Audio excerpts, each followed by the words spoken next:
Good evening, everybody. Kevin J. Johnston here. This is the Real Estate and Money Show that plays every single Thursday night at 9 p.m.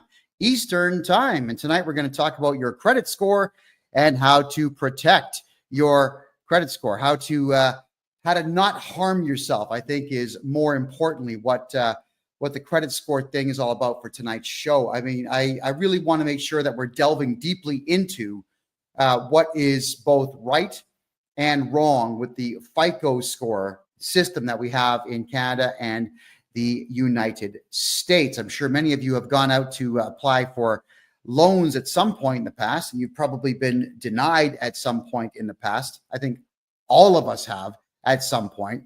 And with being denied a loan or just an opportunity even to rent, it's soul crushing. It's heartbreaking. And typically you have no idea why you've been crushed, why you can't get that loan, why you cannot rent that place, why you can't get the car lease that you want, why you can't get a simple $500 credit card. These are things that are very important to understand. Now, I don't have all of the answers because unfortunately, FICO score algorithms are quite hidden from the public. They don't really tell us what they're basing all the positive stuff on, but I do have some of what to do. However, even though I don't have all the positive stuff that you can do, I've got the vast majority of the negative stuff that you can avoid to keep your credit score in good standing. So first things first is you want to talk about how you can find out what your credit score is. There are two major corporations in North America that people will go to check your credit score when you're applying for anything, any kind of credit whatsoever, or any kind of lease or rent. All right, that would be Equifax, EQUIFAX, Equifax.com in Canada. It's .ca. And the other one is TransUnion. Now, as far as I am concerned, these are criminal entities. What they do is they give you a credit score, but you never ask them to. Isn't that strange? They have your entire credit history that you never asked them to create. They have a credit score for you that you never asked them once to keep on. They're keeping records on your spending habits that you've never given permission for them to do. But somehow, if you've got a social security number in the States or a social insurance number in Canada, somehow they will know that you have these very things. So how do we combat this nonsense? And it is nonsense. All right. For TransUnion and for Equifax, all of you have to find out what your FICO score is. It goes, I think as low as 300, it goes all the way to 950. If you have a FICO score of 750 or higher, you're going to be pretty good at getting bank loans out there. And there is a way to get that to happen. I'll cover as much as I can in the next 52 minutes because it's only an hour show, everybody. How do you get your score? Well, Equifax and TransUnion, because of whatever deals that they've signed with the government, have to give you one free credit score of your own each year. So you go to their website, equifax.com or .ca, transunion.com or .ca, and you give them your necessary identification. Don't use a driver's license. If you've got a passport, always use your passport for any form of identification in Canada. Anytime at all that you want to know or do anything for that matter, it's passport only. It's nobody's business where you live. I know that a lot of you out there don't think that you've got the right to have your driver's license go to a PO box, and many of you can't afford to have one, but maybe 10 or 20 friends should all get together and have a PO box, split the cost, and send your driver's license there, just so that there is nobody spying around your house looking for what you got. All right. And the reason I say that is as a podcaster, unfortunately, when I was podcasting in Calgary in 2021, everybody in the city knew where I lived. They all knew that there was going to be a podcast taking place there. So we always had to double lock and triple lock our doors. So we had the front door was locked. We put a steel cage over the window of the room that we used, and we installed an extra door in the hallway and put a lock on that just to buy time if anybody chose to break in.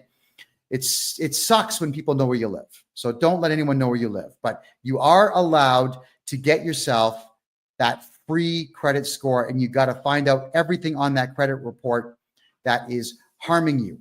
Now, you have the right to object to everything on your credit score when you get it. Now, don't be silly and object to everything at the same time. What you got to do is you got to pick on small stuff. So what you got to look out for is late payments on credit cards. You got to look out for a bill you didn't pay and figure out who it was you didn't pay it to. You got to look for what's called the R9. R9 is when you just completely abandon a debt. All right. How do these things get there? Well, people that you didn't pay will put it there. Sometimes people you don't like will put it there to damage your credit score, damage your reputation. So you want to begin writing simple letters, send them registered mail to Equifax saying that you have no idea what that is. It seems like it's either erroneous or it's fraudulent. Please remove it. And they are obligated at that point to prove that there was a debt. You don't have to prove there is no debt. They have to prove that there is one. If there's going to be an R9 or any particular type of complaint on Equifax or TransUnion, you've got to demand in your letter, what is it? Who's the contract with? Where did it come from? Why is it there? And they've got to prove all that. If they can't prove it, you have to demand you deal with this in 30 days or you must remove it, and they will remove it. R9s are a bit more difficult if it's a credit card company, because obviously the credit card company will be able to prove it, but we can still argue it. You want to make sure that each time you get something off your credit score, that you send another letter in complaining about the next thing. Get your credit score to be patched up as quickly as is possible. Now, what is it based on? Well, here's a graphic, everybody. I got to put this white piece of paper here so you can see all the numbers. All right. 30% of your credit score is based on the amounts that are owed. 10% is on new credit that you acquire. 15% is the length of your credit history. I'll move the microphone here. 10% would be credit mix. It's not really defined all that well. And 35% will be your payment history. Okay, where do we begin with this? Let's say you just are starting off in life and you want to build some credit. How do you do it? Well, you would apply for a simple credit card, get yourself the minimal amount, which is a $500 credit card. They usually will just give those out to everybody. They really will. Go to a bank machine, take a cash withdrawal, hide the money somewhere. A week later, pay it off. Do it again, pay it off. Do it again, pay it off. Just keep doing this. So while you're taking cash withdrawals on your credit card, now don't make purchases because you got to pay for the purchase. You're taking out cash and you're going to put it back on. Yes, you're going to pay a transaction fee, depending on the machine, $1, $5. It's going to be something like that, but you're building credit. You're building a history of paying your bills to a major creditor. Then you'll go to a bank, you'll open up a bank account, and you'll ask for a very small bank loan. Let's say $1,000. Why? Oh, it's for school and I got to buy a laptop. Oh, okay, that's fine. They'll get it to you. Don't spend it. Put the money in a hidden, hide the money somewhere that no one's going to find it. Make 3 payments and then go pay it off. Now you got to ask for $2,000. Repeat the process. Make 3 payments and then pay it off. Don't spend the money, because then you have to go out and earn that money. And now what you're doing for your credit score is you're building credit score points up. And it works. Eventually you'll get a $5,000 loan, then 10, then 20. You're going to keep doing this until you actually need to borrow on something in the future that will improve your life. Like, let's say a car, a truck. Don't buy those. They depreciate. Better yet, a house. Or you could lie and say you need a loan to buy a house, but then just go ahead and buy a ton of Bitcoin. And when the Bitcoin appreciates, pay off the loan. All right. You always want to make sure that if you're building credit, that you're constantly paying these loans and these credit card debts off. And it's all about borrowing money, not spending it, and then paying it off within a timely fashion, we'll call it, within a good period of time. But what they don't tell you is, let's go back to this chart here, is that new credit is only 10%. All right. So it's only 10%, but 35% is your payment history.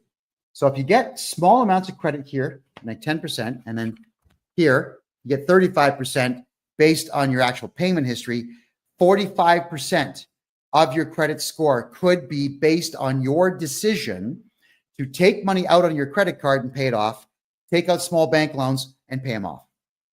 Amazing, isn't it? 45% of your FICO score is based on you gaming the system. Hey, I wish they told us that. They should teach us this in school, but they don't, because they want you in debt. I want everybody watching this show to make money, get bank loans, and be out of debt. That's what I want. So I'm telling you that you got to pay attention to the fact that 45% of your FICO score is going to be based on you borrowing money and paying it off. You do it forever, for your entire life, starting from the day you become an adult till the day you die.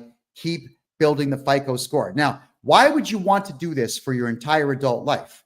Well, you didn't hear this from me, but let's say by the time you're 60 years of age, you've had enough of society, you've had enough of human beings, you've had enough of working, you've had enough of everything.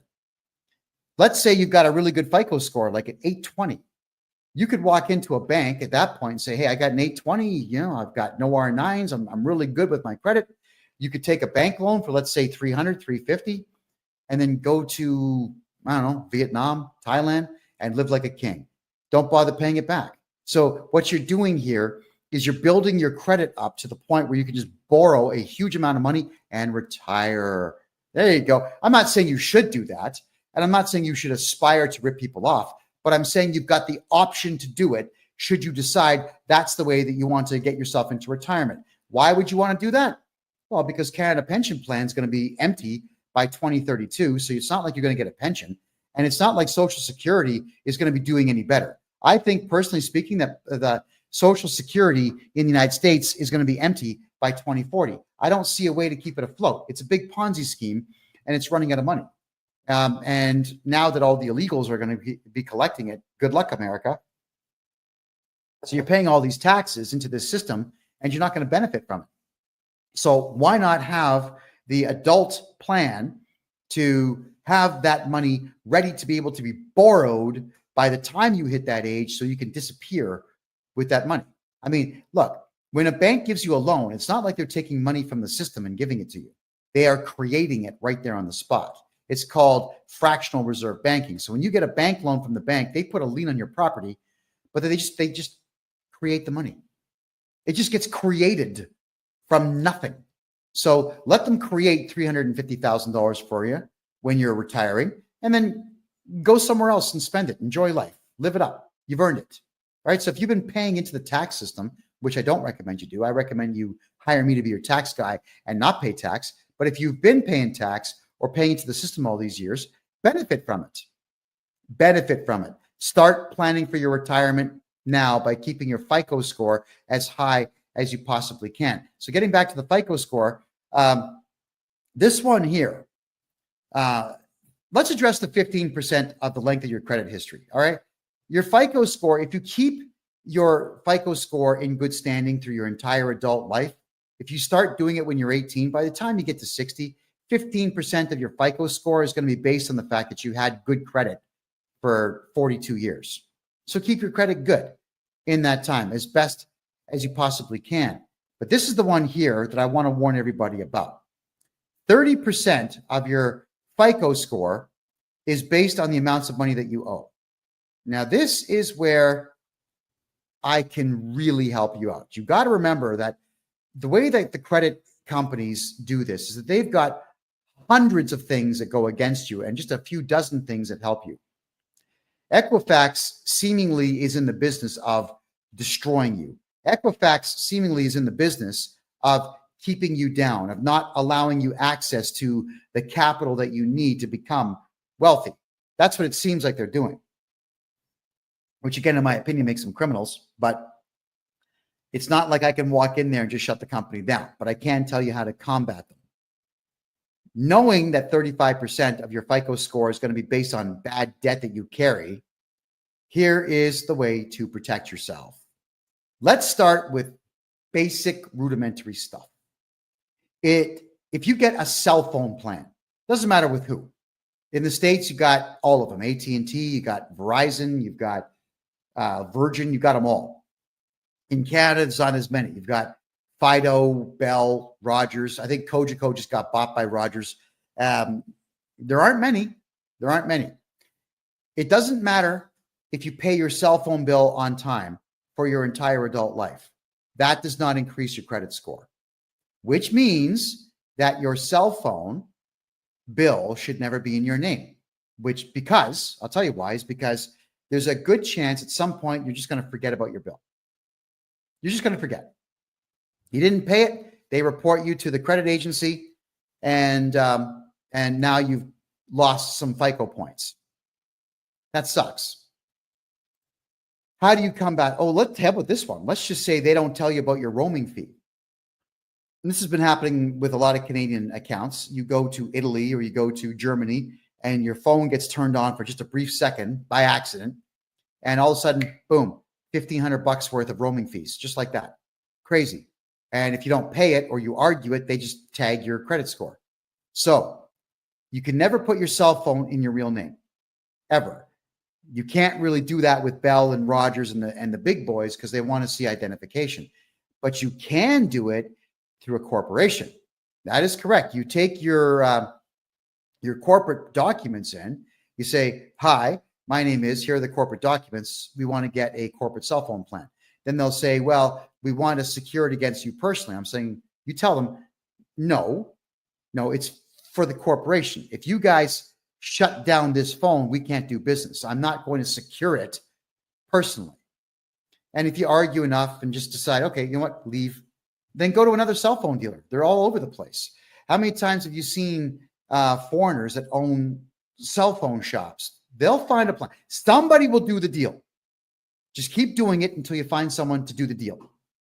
Make sure your cell phone plan is never in your name, ever. Okay?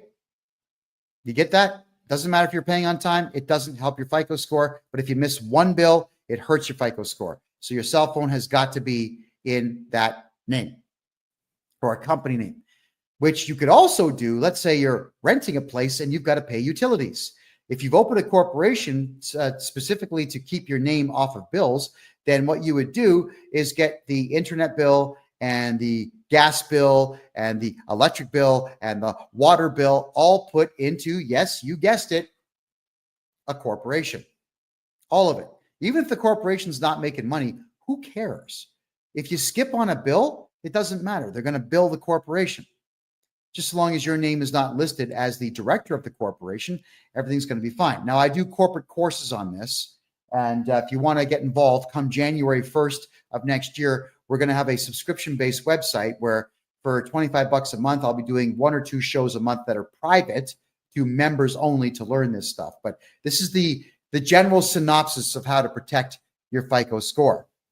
The other thing is, if you don't want to go through the expense of registering a corporation, even if you buy a house, you can jump on the phone with all the utility companies, say, "Hi, I'm John Smith, Arnold Schwarzenegger, Richard Pryor. I'm somebody. We need the gas bill hooked up." In most provinces in Canada and about half of the states in the United States, they don't ask for identification or even clarification. They say, "Yeah, no problem. We'll send someone out. We'll get you all hooked up." Ta-da. So now the bill is in someone else's name. Why? Because if you pay your gas bill on time for 45 years, it doesn't positively benefit your FICO score. If you pay the water bill, it doesn't benefit your FICO score. If you pay your internet bill on time, it doesn't benefit your FICO score. Nothing benefits your FICO score when it comes to household utilities, but it can hurt you. So let's really go down the rabbit hole here. I'm sure all of you have maybe heard of Text Now. It allows you to have a separate phone number on your cell phone plan. All right.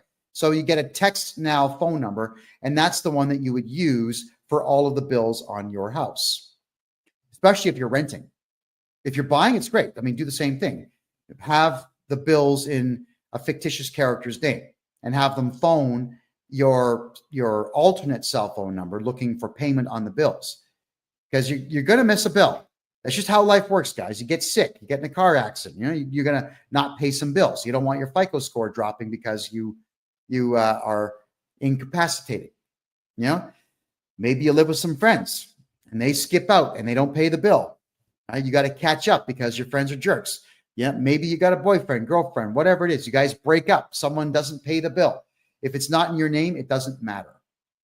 Also, what you can do is, let's say, for argument's sake, if your gas bill, your electric bill, your whatever bills you got for your house are not in your name and you're behind on things, you can call them up and say, yeah, hey, it's John Smith. I need you to disconnect the gas and the water and everything else. I'm moving out of this house that I'm renting. No problem. They'll cut everything off. Tell them to send the final bill to your email address or text it to your phone. They will. And then you get rid of that particular text now phone number. And 2 days later, you get yourself another text now phone number or another one of the like Hush phone number. Any of these phone numbers that are voice over IPs, call them up saying, different voice. Hey, what's up? I'm Ricky Savage Michelson, and I got to get some bills. I just moved into this rental house. And the process starts all over. So you can actually get away with not paying between 3 and 4 months worth of bills, and you get a new name attached to the same residence that you are living in, and it doesn't hurt your FICO score. Right? It doesn't hurt your FICO score. If you're not going to pay bills, it doesn't hurt your FICO score. Now, I'm not encouraging all of you to not pay bills if you don't have to. I'm telling you that I understand with our rotten economy in North America right now and the severe lack of money in the money supply right now, that these are the options that you have to give yourself. So FICO score, protect it by making sure the house bills are not within it. If at all, if you can avoid anything, if you can avoid using your real name on anything, you have to avoid using your real name wherever you possibly can. The driver's license is usually where you all get screwed. When you use a driver's license as identification and it's got your home address on it, whoever wants to harm your FICO score can do it. If you absolutely have to show identification that's got your name and face on it, passport every single time. If you have an expired passport, keep it, because you can use that. If they say, we want to see 2 pieces of ID, 2 passports, and they might say, well, one of them is expired. So there is no law that says you can't show expired identification. The only problem with an expired driver's license is that you can't drive with it, but you can still use it as identification. The only problem with an expired passport is you can't fly with it, but you can still use it as identification. Any photo ID card in Canada that expires can always be used to identify you. You just can't use it for the prescribed use that it's for. So don't listen to anybody's crap when they tell you that you can't use that expired driver's license, health card, passport. You can. It doesn't have to be updated to be valid. It's still valid. And that's the beautiful part of identification. So if your passport is going to expire, order a new one and don't take the old one in and turn that in. Whenever you get a new driver's license, anywhere in Canada, you can say, I lost it. I just lost it. Can I have another one? Keep the old one. If you're able to, have all your identification go to a post office box. Or, if they don't like to use P.O. box in the address, fine. Then go to mailboxes, etc. UPS store. Go to any of the retail mailbox places and get yourself a mailbox and use that. Because if you go to the UPS store, for example, then what they do is they actually have an address. 7400 Main Street, suite number 404. That would be your box number, but it won't say box number. It'll say suite number, which is exactly what you want to do. I can't stress enough that this is no longer the 1970s. In the 1970s and the 1980s, people would ring your doorbell to say, hey, I'm happy to see you. Like, thank you for your friendship. And that was it. There was never anything nefarious that people had in mind when they would ring your doorbell. Back in the days, people would ring your doorbell. You just open the door. Hi. Like, it was a surprise. You're excited. Someone's here. And then eventually, towards the end of the 1980s and the beginning of the 1990s, every third person ringing the doorbell was some solicitor trying to sell you something. So you had to get really good at yelling at people saying, get out of here. And it's annoying to have someone, unfortunately, they are legally allowed to do so. The law says they can ring your doorbell, but they have to leave when you tell them to. I don't want to get out of my chair or stop what I'm doing to answer the door for someone I don't know. I really don't, but it is what it is. And now, 9 times out of 10, when someone knocks on the door, it's someone looking for money, or it's the cops asking you why you said that thing that time on social media, or the cops are saying, well, someone complained about your car and we're here to investigate, and so on. Yeah, it's someone looking to gain money or leverage from you or on you these days. So unfortunately, with the way the world is these days, you want to make sure that nobody has access to your front door anymore. This is not to do with your FICO score. This is just you personally protecting yourselves. If you have the means to build a cage in front of your front door these days where someone has to enter the cage to get at your front door, I strongly recommend that. It's sad that our society's crumbled that way, but it has. So you cannot let people have leverage on you. And that's the same thing with phone calls that come in. I can't stand the fact that if you have a landline in Canada, you get absolutely bombarded by people from outside the country trying to sell you something and asking questions. And unfortunately, Canadians and Americans, they're high trust societies, so people answer questions. Like, don't answer questions to people that phone you. They're fishing for information to steal your identity. Start hanging up the phone. It's regrettable, but we have to unfortunately go to cell phone plans and not have landlines, specifically to not get phone calls from solicitors. And when you do buy something online, or you give information online and someone else starts tagging your credit card to buy stuff, it can harm your FICO score. Got to be very careful who you give your information to. So please do not give your home address to anyone. Do not use your driver's license as identification for anything. If you're in a rental house, use fake names to get utility bills done. Passport only for ID for anything. And if you can avoid using your real name, avoid using your real name. And even for things like signing your kids up for sports. Yeah, you've got to give your kid's birth certificate up. But when they say that we want to see a hydro bill to prove that you are living where you say you are, no.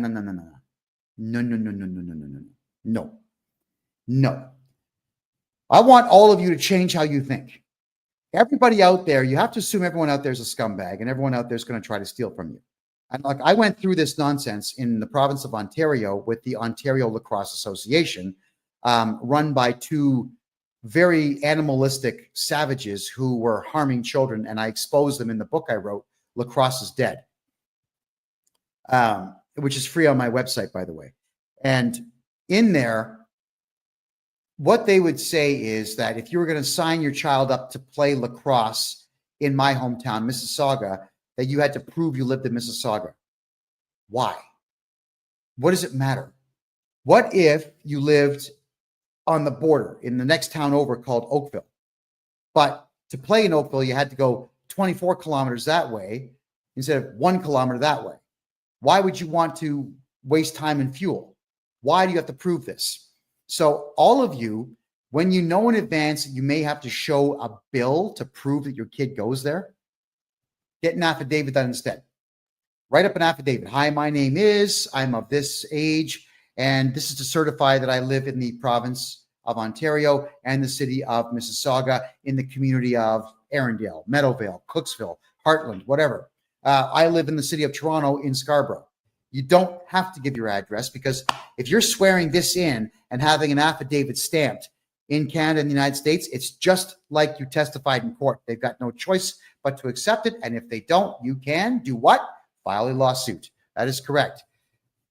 The problem with the Ontario Lacrosse Association, and again, it's all in my book, is that they were taking the birth certificates and they were taking your home address and they were selling the information. They were selling your information to others. Okay. So I'm turning my Wi-Fi on, everybody. I think I'm getting some complaints that my mouth is not synced with my audio. So tell me if it gets any better there on TikTok, please. Yeah, they were selling the information. So at any given point, your FICO score can be affected by the fact that your information is being sold to others, because you never know what is going to get done with the information. You just absolutely never know. So please use affidavits when you want to tell someone, I live in a city, and don't put your home address on it. We all have to protect ourselves. So getting back to the FICO score pie chart here. All right, let's go through it again. 35%, you can see right there, 35% of it is based on your payment history. So keep that going. 15% right here is based on your length of credit history. So the older you get, the higher the score will go if you keep your credit score in good standing.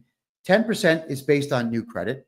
And 30% in the red here is based on debts that you owe. And then the 10% credit mix, this would be, were you successful in getting a bank loan? If yes, how many times? Were you successful in getting a mortgage? If so, how much and how long ago, and so on. Do not apply for loans on what's called a hard credit check unless you've already done your own soft credit check. Here's the difference between the two. A soft credit check is not you applying for something. It's you checking out your own credit score. Every time your credit gets searched by somebody, it hurts your credit score, which is why you need to get your free credit score checked from Equifax and from TransUnion. You have no choice. You just have to do these things, everyone. Why do you have to do them? It's because you need to know who is trying to rip you off and who's trying to hurt you. When you get your credit score from them, you need to also look and see how many hard credit checks that there were. Because with the use of an affidavit and a letter to Equifax, you can actually write a letter to Equifax and TransUnion and tell them, hey, someone did a hard credit check and I did not authorize that. They will actually have to produce a signature showing that you authorized that credit check to be done.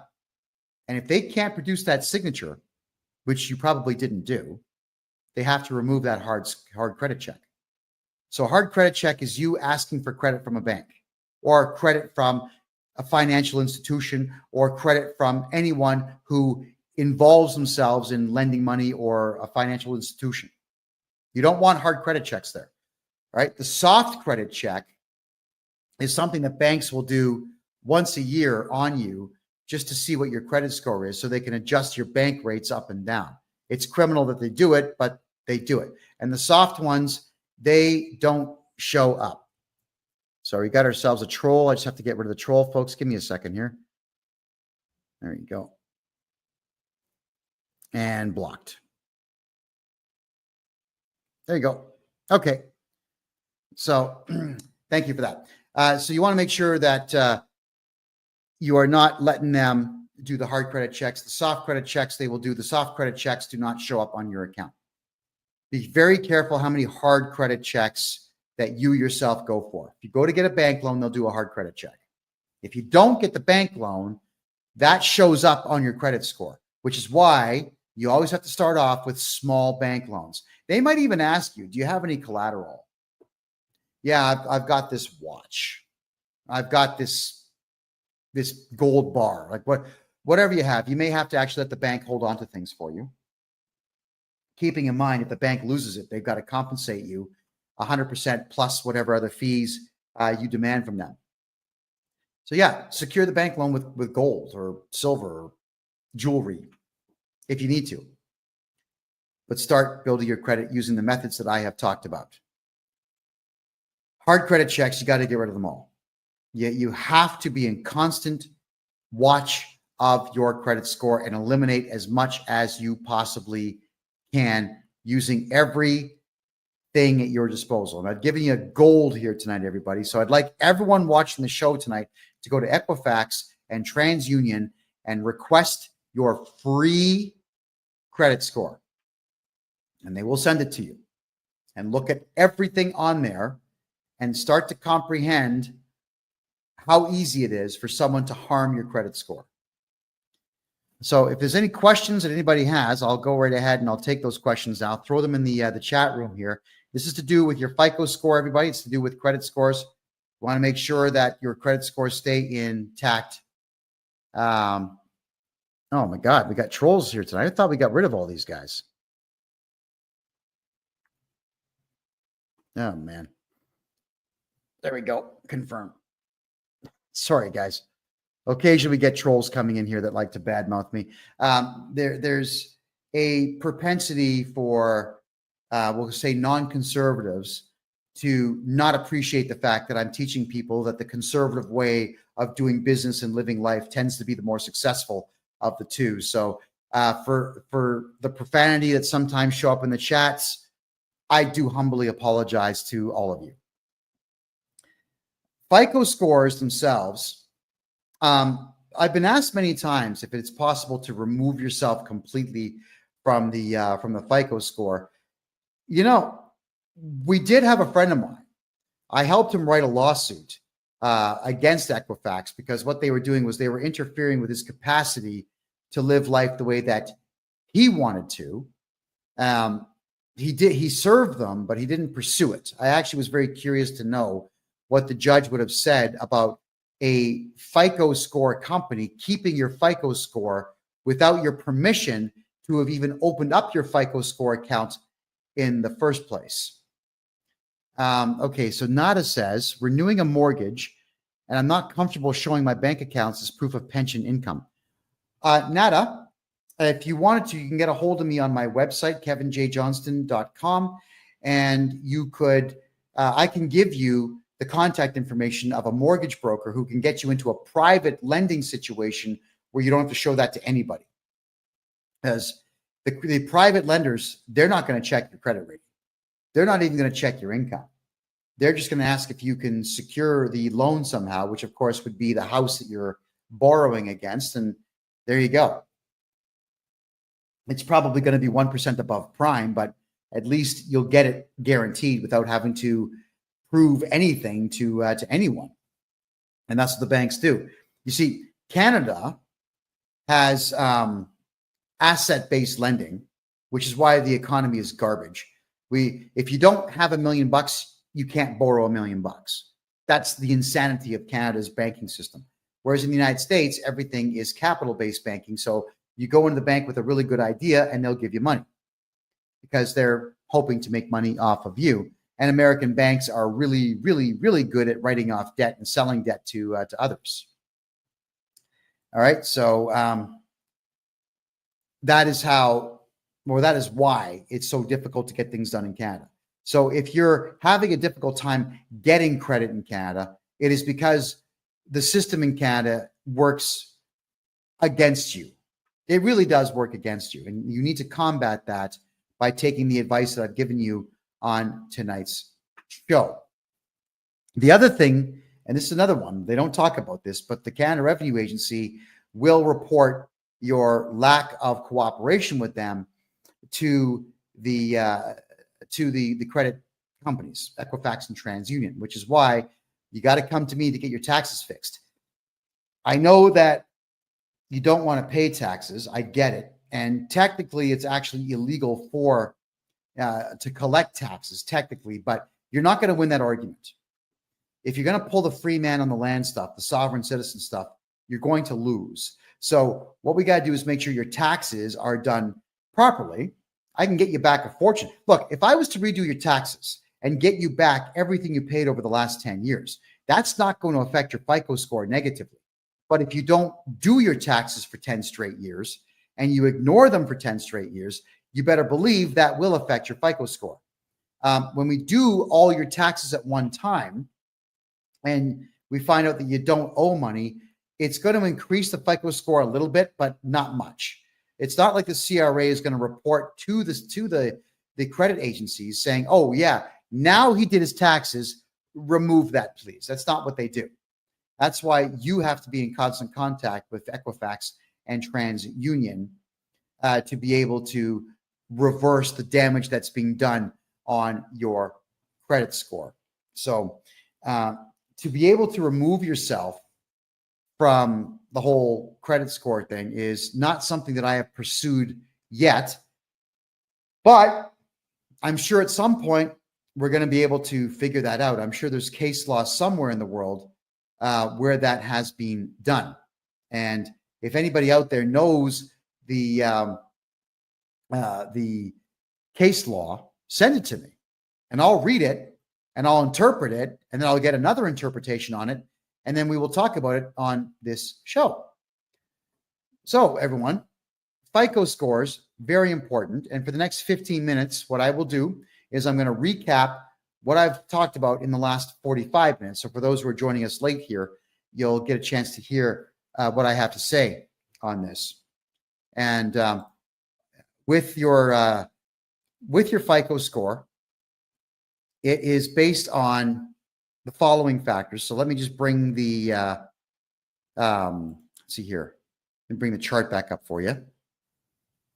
So right off the hop, 35% of it is going to be payment history.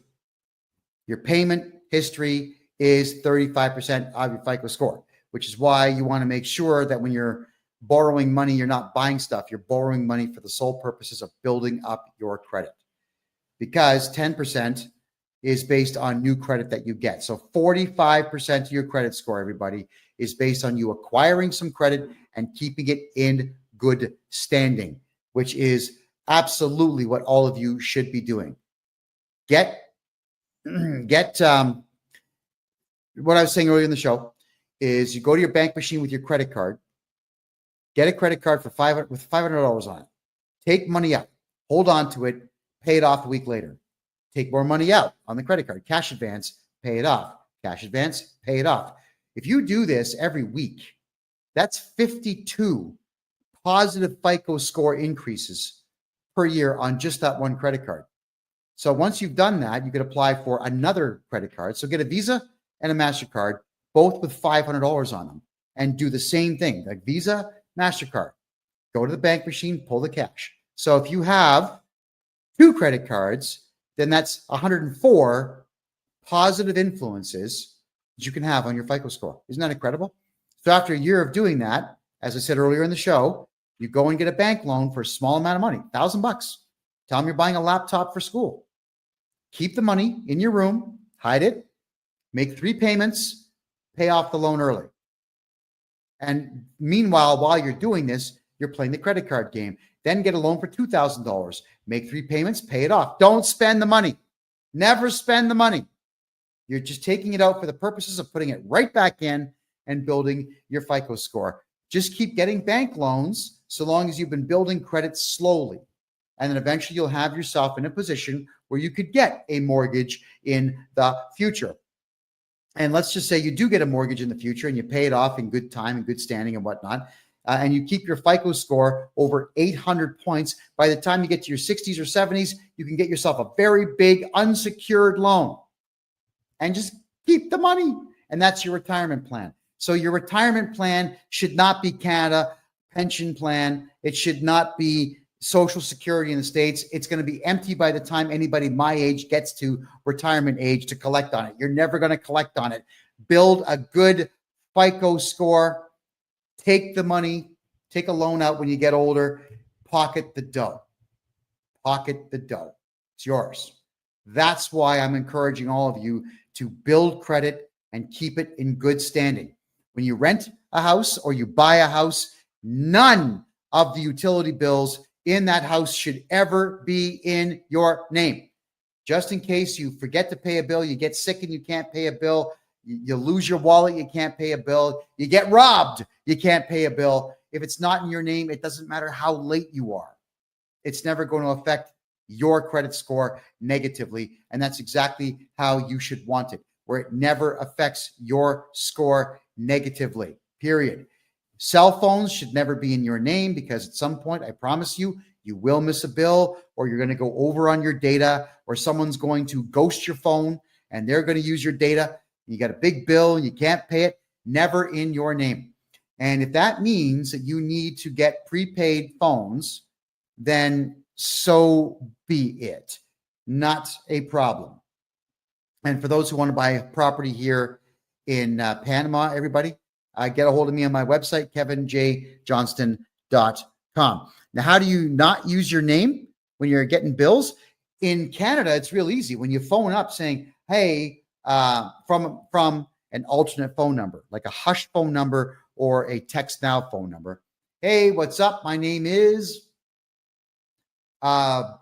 Billy Joe Jim Bob Barker. and I would like to have gas in this house. I'd like to have water in this house. I'd like to have internet in this house. So my name is Billy Joe Jim Bob Barker, and the address is 123 Jason Street. Come and install it, and they will, because the utility companies, they're all greedy. They'll just come and install it. Never in your name. Never in your name. Because, and I don't like to encourage this, but I'm just saying, in case you have to book it fast, you got to move out fast, just get out, and you don't have to pay those bills.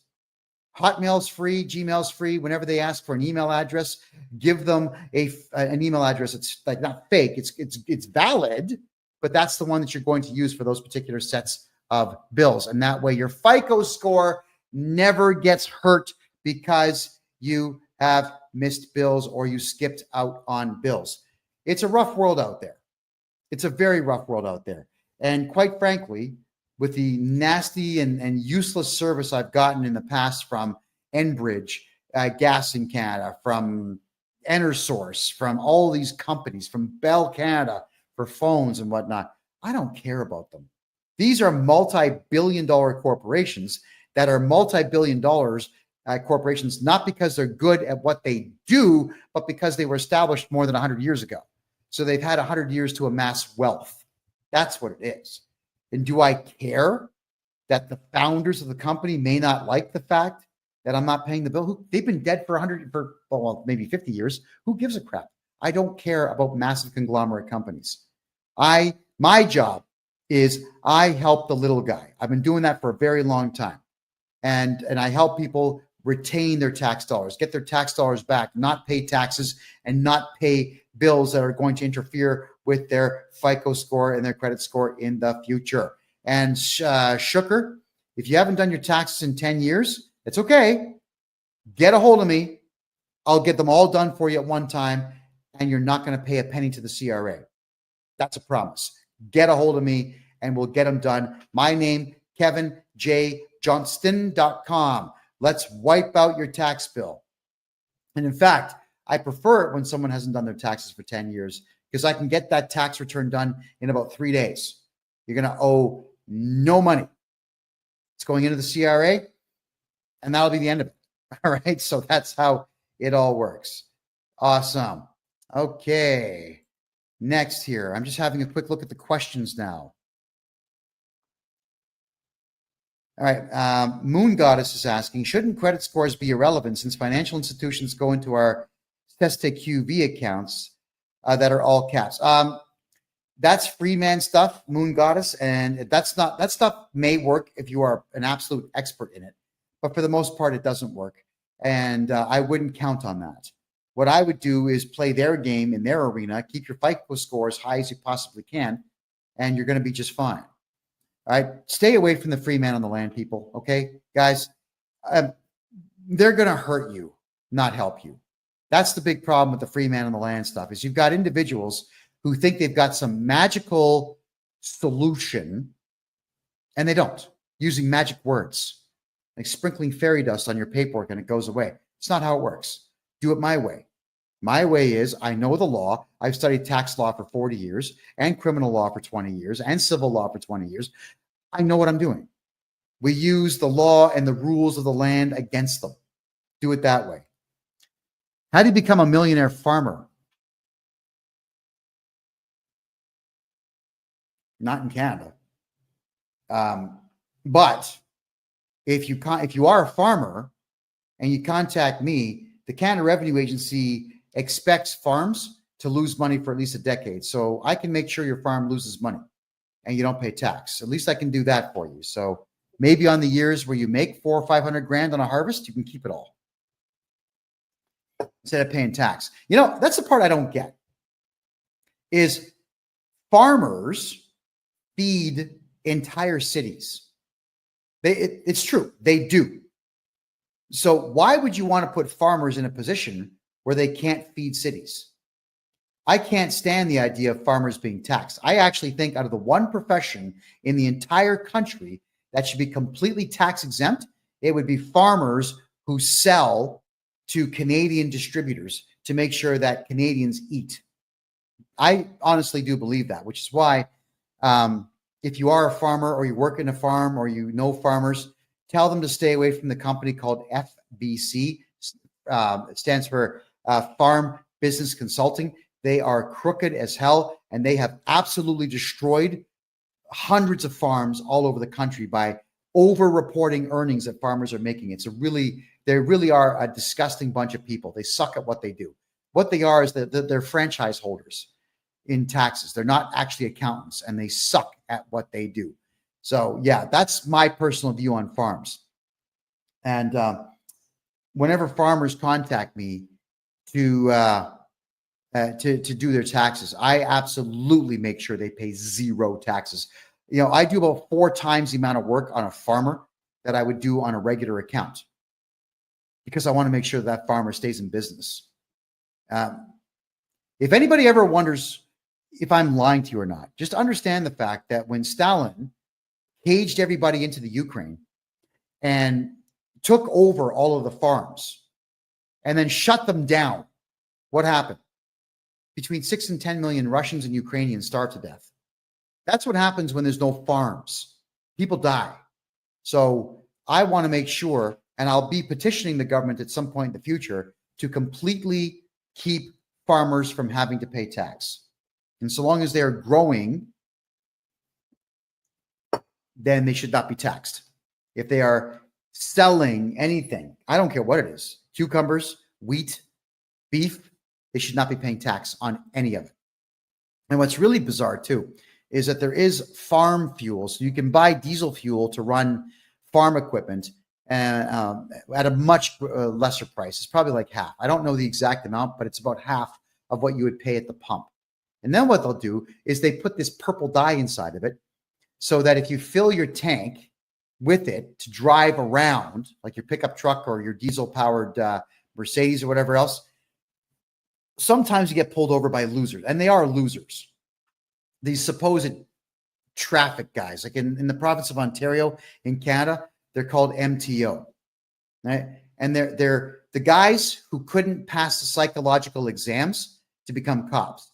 So instead, they sit in these cars that have sirens on the top and cherries, and they'll pull you over saying, well, I work with the MTO, and I'm going to take your license plate. And they actually will go inside your gas tank and pull it out and see if the gas is purple. And if it's purple, they'll write you this massive $1,000 fine for using farm fuel for your vehicle. So how do you beat that? 2 gas tanks. That's what you do. You have 1 gas tank, which is the main one, partition it, put some regular gasoline into it that you never burn, and have a secondary fuel tank in there and use farm fuel. There you go. There's some help for you right there. All right. So keep in mind, everyone, you got to protect that FICO score.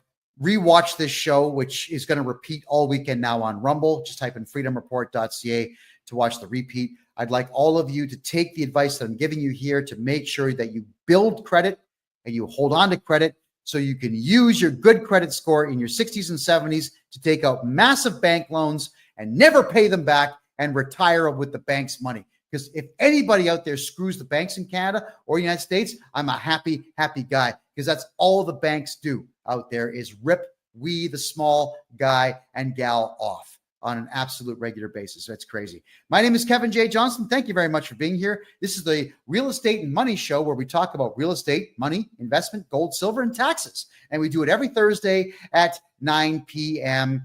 Eastern Time. I want to say thank you all for being here. I can't wait to see you again next week, which we will do at freedomreport.ca. Have a great night.